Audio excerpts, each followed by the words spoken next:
नमस्कार, मैं डॉक्टर जया रॉय आप सबके समक्ष पुनः बातों बातों में भगवत गीता का चर्चा लेकर प्रस्तुत हुए। हम अपने तीसरे अध्याय से सांख्य योग की ओर प्रवेश कर चुके हैं। आज हमारा चतुर्थ अध्याय आप सबके समक्ष प्रस्तुत है। पिछले अध्याय में हमने यह देखा था कि इसलिए मैं देखा था कह रही हूँ कि जिस तरीके से हम अपने बातों को आप सबके समक्ष रख रहे हैं, हमें लग रहा है कि आप उस स्थिति में पहुंच चुके हैं जहां ये सारी घटनाएं घटित हो रही थी।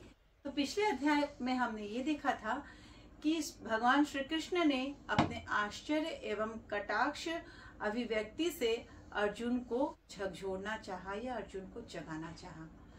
तो क्या अर्जुन जागे, क्या उनके मन की स्थिति हुई, वह जानने के लिए हम पुनः स्वामी जी का स्वागत एवं अभिनंदन करते हैं। और चर्चा शुरू करने से पहले दर्शकों, मैं पुनः आपसे आग्रह करूंगी कि आप नीचे दिए गए डिस्क्रिप्शन बॉक्स पर अपना लाइक, शेयर, कमेंट करना न भूलें। आपका कमेंट हमारे लिए बहुमूल्य है। आप जिस तरीके से अपने विचारों को हमारे साथ साझा करेंगे, हम अपने कार्यक्रम को और अच्छी तरह आप सबके समक्ष प्रस्तुत करेंगे। स्वामी जी, आपका नमस्कार पुनः। हाँ, पिछले एपिसोड में हम सांख्य योग में प्रवेश कर चुके थे स्वामी जी, लेकिन हम दर्शकों को ये बताना चाहेंगे या हम स्वयं जानना चाहेंगे कि अर्जुन के आश्चर्य एवं कटाक्ष अभिव्यक्ति के बाद क्या उनकी स्थिति हुई, उन्होंने किस तरीके से अपने मन को परिवर्तन किया श्री कृष्ण ने जब उनको कटाक्ष कहा। तो ये बहुत ही एक प्रश्न है। बिल्कुल, क्योंकि मतलब एक इतनी बड़ी स्थिति उनके सामने प्रस्तुत हो गई थी, इतना बड़ा निर्णय जो हमें अगर इस तरीके से कोई सामने खड़ा कर दे तो लेने में बहुत कठिन होगा, सबके लिए संभव नहीं है। तो अर्जुन ने जिस तरीके से इसका सामना किया वो हम आपके साथ आपके जुबान से जानना चाहेंगे कि उन्होंने क्या किया था। तो एक्चुअली जैसे मैंने आपसे कहा कि पिछले एपिसोड में जैसे कहा कि भगवान कृष्ण ने जब ये बात कहा था कि शूद्र हृदय दौर्बल्यम त्यक्तोत्तिष्ठ परं, यही दिस वाज एनफ, यही काफी था। अगर कोई भगवान का भक्त होता या कोई ज्ञानी होता वो समझता कि अरे ये तो स्वयं भगवान जी बात कर रहे हैं। बिल्कुल, जैसे भगवत गीता में जब भगवान श्री कृष्ण बात करते हैं उससे पहले लिखा है श्री भगवान उवाच, मतलब ये भगवान की वाणी है। और हम लोग जब पहले एपिसोड में भी पहले जो अध्याय है उसमें भी हम लोग देखते हैं कि अर्जुन भगवान को अच्युत के नाम से संबोधित। अच्युत मतलब जो कभी अपने महिमा से च्युत नहीं होते, मतलब वो हमेशा अपने महिमा में स्थिर रहते हैं। इसीलिए कहते हैं ना अच्युतम केशवम। एग्जैक्टली। तो वो तो भगवान है। तो अर्जुन को भी इस बात का अवस्था या ज्ञान था कि ये भगवान है। लेकिन जब उन्होंने अपने अपनों को देखा, जैसे अपने गुरु या भीष्म पितामह को देखा, तब वो ज्ञान जो है वो ज्ञान में आवरित हो गया, भूल गए। और यही मनुष्य का स्वभाव होता है। मनुष्य में ज्ञान तो रहता है, लेकिन जब भी कभी कोई परिस्थिति में आता है जिसमें उसके मन में आसक्ति रहती है, तभी उसका ज्ञान जो है अज्ञान में हो जाता है। तो यहाँ पर भी अर्जुन का भी वही हुआ। भगवान कृष्ण ने पहले झकझोरने का प्रयास किया ताकि वो ठीक हो जाए, लेकिन हम लोग यहाँ पे देख रहे हैं कि अर्जुन जैसे भगवान कह रहे थे वैसा ना हो करके अर्जुन ने अपना एक स्टैंस ले लिया। वो एक जगह पे खड़े, भगवान ने सोचा था कि ये बोलने के बाद शूद्र हृदय दौर्बल्यम त्यक्तोत्तिष्ठ परं बोलने से अर्जुन खड़ा हो जाएंगे, लेकिन ऐसा नहीं हुआ। उनका मन परिवर्तित, अर्जुन ने फिर से वहीं से शुरू किया। और इस बार थोड़ा सा और फार्मनेस के साथ, थोड़ा सा और दृढ़ता के साथ, कथम भीष्ममहं सांख्ये द्रोणम च मधुसूदना। यहाँ पे शब्द को देखिए, मधुसूदन। यहाँ पे भगवान कृष्ण को पहले कृष्ण कृष्ण बोल रहे थे, अभी यहाँ पे क्या बोले? मधुसूदन। मधुसूदन क्यों बोले? मधु को हत्या करने वाला मधुसूदन। मधु कौन था? मधु था राक्षस। यहाँ पे मधुसूदन बोलने का अर्थ ये है कि आपने मधु का हत्या किया था, मेरे पितामह और मेरे गुरुजी मधु नहीं है। बिल्कुल। ये हाँ बिल्कुल, मैंने उन्होंने भी उनको एक मतलब वो भी अभी कृष्ण के साथ कटाक्ष की तरह बिल्कुल, बातें कर रहे वो भी हैं। कृष्ण के साथ अभी लड़ रहे हैं। हाँ, जैसे वाद विवाद। वाद विवाद, ठीक है, वाद विवाद भी नहीं, मतलब इंटेलेक्चुअल लड़ाई हो रहा है। हाँ, कौन किसको हरा सकता हाँ, है। पर तुम मधुसूदन हो, मतलब हाँ। तुमने मधु का वध किया था, लेकिन मधु मेरे, ये मधु नहीं है, ये मेरे मतलब गुरुजी हैं, ये मेरे पितामह हैं, इसलिए मधु कैसे लड़ूं उनके हाँ, साथ। इसलिए कृष्ण ने कहा मधुसूदन का कथम भीष्म अहम सांख्ये द्रोणम च मधुसूदन, मैं भीष्म और द्रोण के साथ कैसे युद्ध करूंगा। इशू भी मतलब बाणों से, वाक्य से ठीक है, लेकिन बाणों से युद्ध करने का मतलब है तो उनको मुझे मानना पड़ेगा। इशू भी प्रतियोद स्वामी पूजारहार वरिसूदना, हे अरिसूदन, हे मतलब राक्षसों को वध करने वाले, सुनिए इनको, ये मेरे प्रातः स्मरणीय है, ये मेरे गुरु हैं, ये मेरे गुरु है, मतलब ये मेरे इनको कैसे, और इस बार एकदम दृढ़ता के साथ। अभी उन्होंने ये जो पॉइंट कहा, इसका उन्होंने अभी एक आर्गुमेंट दिया, उन्होंने क्यों कहा।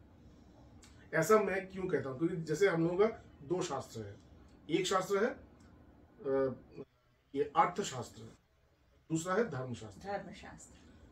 अर्थशास्त्र कहता है कि अगर तुम्हारे गुरु तुम्हारे सामने खड़े हैं युद्ध में तो तुम उनको मार सकते हो, लेकिन धर्मशास्त्र कहता है कि गुरु हमेशा गुरु होता है, उनको तुम नहीं मार। उसी धर्मशास्त्र का वो अभी उलाहना दे रहे थे। एग्जैक्टली, वो कह रहे हैं कि, और ये बोल रहे हैं कि जब भी कभी कोई तर्क होता है जहां पे अर्थशास्त्र और धर्मशास्त्र एक साथ दोनों मतलब अगर आमने सामने होगा तो हमेशा धर्मशास्त्र का ही पक्ष लिया जाता है। और उन्होंने इसलिए धर्मशास्त्र का पक्ष यहाँ पे रखा।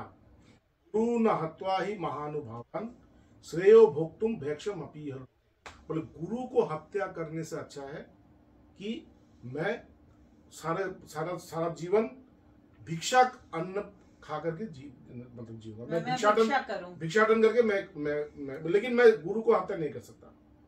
हत्वार्थ कामांस्तु गुरु निहैव भुंजीय भोगान रुधिर, क्योंकि मैं जिस कारण से क्या करूंगा, यहाँ पे कारण क्या है, यहाँ पे कारण है एक जमीन, एक महल, एक राज्य, इस राज्य के लिए मैं अपने गुरु को हत्या करूंगा। जब मैं उस राज्य को भोगूंगा वो राज्य मेरे गुरु के मतलब लहू से सना हुआ रहेगा, इसलिए मैं ये नहीं कर सकता। भोगान रुधिर, इसके बाद फिर से बोल रहे हैं, फिर से और आगे बोल रहे हैं, न चैतत विद्मा कतरन्नो गरियो यद्वा जयेम यदिवानो जयु, यहाँ यदिवानो जयेयु, मतलब यहाँ पे अर्जुन की मनस्थिति को थोड़ा सा समझने की आवश्यकता है। अर्जुन भूल गए कि उनके साथ कृष्ण है, क्योंकि उनके मन में अभी संदेह हो रहा है कि ये लोग भी जीत सकते हैं, मैं भी जीत सकता हूँ। न चैतत विद्मा कतरन्नो गरियो यद्वा जयेम यदिवानो जयु, मतलब मुझे समझ में नहीं आ रहा है कि क्या होने से अच्छा होगा, हम लोग के जीतने से अच्छा होगा क्या उन लोगों के जीतने से अच्छा होगा, मुझे समझ भूल गए कि सामने साथ में भगवान कृष्ण खड़े हैं, भगवान खड़े हैं, भगवान जहां पे खड़े हैं वहीं पे धर्म है, वहीं पे नीति है, वहीं पे सब कुछ है, वो भूल गए। ठीक है, तो न चैतत विद्मा कतरन्नो गरियो यद्वा जयम यदिवानो जयु यानेव हत्वा न जिजीविषाम, जिनको मारने के बाद मैं जीवित नहीं रह सकता, जीवित नहीं मतलब मुझे जीवित रहने की इच्छा ही नहीं रहेगी, जिनको मारने के बाद मुझे जीवित रहने का इच्छा ही नहीं रहेगी। ते वस्तिता प्रमुखे धृतराष्ट्र, वही धृतराष्ट्र के पुत्र जो मेरे इतने प्रिय हैं, वही मेरे भाई बंधु ये लोग सब खड़े हैं, जिनके बगैर मैं जी नहीं सकता, उनको मार के मैं कैसे जीऊंगा। ठीक है, यहां तक बोलने के बाद देखिए एक बात है, एक शब्द है कर्म। बिल्कुल कर्म जी, कर्म केवल ये नहीं होता कि हम लोग जो कर्म करते हैं वो कर्म नहीं होता, कर्म संचित कर्म भी होता है, मतलब जो हम लोग कर चुके हैं। बिल्कुल। अगर आपने धर्म का कर्म किया है तो वो धर्म आपको एक समय बचाता है, वो धर्म आपको वो जो कर्म फल है आपका, जो एकदम शुद्ध कर्म फल है, वो कर्मफल कभी ना कभी सामने आकर के वो आपको बचा देता है। ठीक, ये बोलने के पश्चात जब अर्जुन ने एकदम अपना एक स्टैंस ले लिया कि मैं युद्ध करूंगा ही नहीं और ये कारण है। लेकिन उसी समय ये जो उनके भीतर जो है मन जो है, मन के भीतर से ये कर्म या कर्म फल जो है, क्योंकि उनका कर्म फल अच्छा था, उनके भीतर से ये बात निकल गई। उन्होंने क्या कहा कि कार्पण्य दोष अपहृत स्वभाव पृच्छामि त्वम धर्म संमूढ़ चेता। अब तक वो क्या कह रहे थे? अब तक वो बोल रहे थे कि मैं जो बोल रहा हूँ वो ठीक बोल रहा हूँ, अब तक जो बोल रहे थे। लेकिन यहाँ पे क्या कहा? कार्पण्य दोष है। कार्पण्य मतलब कृपण, कृपण होना। कृपण शास्त्र में कृपण होने का मतलब क्या है कि जिसे अपने जीवन का उद्देश्य पता नहीं वो, लेकिन मेरा जो स्वभाव है वो कृपणता से मतलब अपहरण हो चुका है, मतलब मैं अपने जीवन का उद्देश्य भूल चुका हूँ। यहाँ पे अब तक वो नहीं बोल रहे थे। अब तक वो बोल रहे थे मैं जो बोल रहा हूँ ठीक बोल रहा हूँ, लेकिन अचानक उनके भीतर से ये बात परिवर्तित हो गया। ये क्यों हुआ? क्योंकि उनका कर्म वैसा था, अच्छे कर्म, वो धार्मिक थे। पांडव वैसे भी धार्मिक थे, तो उनके द्वारा कोई अधर्म तो करवाएंगे नहीं। तो ये उनके भीतर से आ गया कार्पण्य दोष अपहृत स्वभाव पृच्छामि त्वम धर्म संमूढ़ चेतः। मैं अपने धर्म के बारे में पूरा विमूढ़ हो चुका हूँ, एकदम मतलब डिल्यूटेड हो चुका हूँ। क्या धर्म है, क्या धर्म नहीं है, मुझे क्या करना चाहिए, मुझे क्या नहीं करना चाहिए, मैं तो भूल गया। बिल्कुल। अभी यहाँ पे अर्जुन हमें प्रार्थना करना सिखाते हैं। जैसे हम लोग जब भगवान से प्रार्थना करते हैं क्या कहते हैं? भगवान जी मुझे पैसा दे दीजिए, मुझे ये दे दीजिए, मुझे नौकरी, ये सब बोलते हैं। बिल्कुल बिल्कुल, ये मनुष्य स्वभाव है। तो लेकिन हम लोग कभी नहीं सोचते कि ये पैसा मिलने के बाद मेरा अच्छा होगा भी नहीं या नहीं, ये नहीं सोचते। हमको ये दे दो, जो मेरे पास ऑफ है वो मुझे दे दो। अर्जुन कह रहा है यत् श्रेयम शानिश्चितम ब्रूहि तत्, जो मेरे लिए अच्छा है, जो मेरे लिए श्रेय है वो आप हमें दीजिए। बोलिए शिष्यस्ते हम, मैं आपका शिष्य हूँ। साधि माम त्वाम, शिष्य हूँ, मैं आपके सामने शरणापन्न होता हूँ।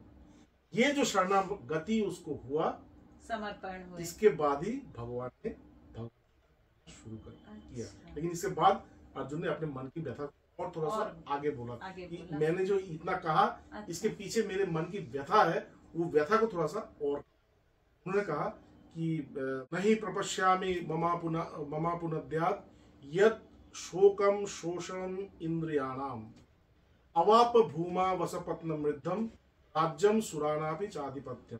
उन्होंने अपने मन की व्यथा यहाँ पे, क्या आप नहीं जानते कि मेरे भीतर जो कष्ट हो रहा है उस कष्ट को मैं व्यक्त नहीं कर पा रहा हूँ। मैं ये ऐसे ही नहीं कह रहा हूँ, मेरे भीतर बहुत कष्ट हो रहा है और इसी कष्ट से मैं कह रहा हूँ। और अगर मुझे आज ये त्रिभुवन का राज्य भी मिल जाए, स्वर्ग मर्त्य और पाताल का अगर राज्य भी मिल जाए, तो भी मैं इस कष्ट से कभी मुक्त नहीं। तो ये कहने के बाद इसके बाद भगवान कृष्ण ने उनको चुप करके बैठ गए। और इसके बाद भगवान जी ने मतलब अमृत पिला करके अर्जुन के इस मनोदशा को दशा से मुक्त करके उन्हें फिर से योद्धा बनाया और जीता। तो ये हम लोग अगले एपिसोड में। बहुत स्वामी जी आपका, आपने बहुत बड़ी बात आज दर्शकों को कही कि हमें अपने जीवन में ईश्वर से अपने लिए अगर मांगना है तो हम ये मांगे कि हमारे लिए जो अच्छा हो, हे भगवान आप हमें वो प्रदान करें, ना कि हमें ये चाहिए, हमें गाड़ी चाहिए, हमें बंगला चाहिए, आप इस तरीके से कहे। तो हमें लगता है कि आप भी स्वामी जी के वाणी से बहुत कुछ लाभान्वित हुए हैं और हम आपसे पुनः विदा लेते हैं। हमारे अगले एपिसोड में हम आपसे फिर मिलेंगे, तब तक के लिए शुक्रिया, धन्यवाद, नमस्कार।